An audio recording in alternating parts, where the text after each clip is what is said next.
మానవుడు జీవాత్మ అయ్యాడండి. అంటే మనం చలిస్తున్నాము, ఇప్పుడు మాట్లాడుతున్నాము, నడుస్తున్నాము, మనం ఉనికి కలిగి ఉన్నామంటే దానికి కారణం ఏంటంటే దేవుడు ఊదిన ఆ జీవం, ఆ ఊపిరి, అందులో ఆత్మ ఉంది. దాన్నే జీవాత్మ అంటారు.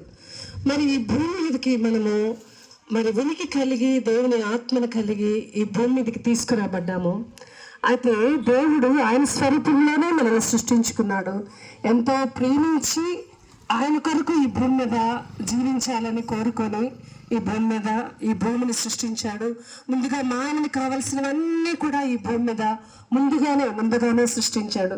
ఏ గ్రహం మీద కూడా ఇట్టి అవకాశం లేదండి. మానవుడు జీవించడానికి కావలసిన వనరులు అయితేనేమి, ఆక్సిజన్ అయితేనేమి, గాలి అయితేనేమి ఏ గ్రహం మీద లేదు.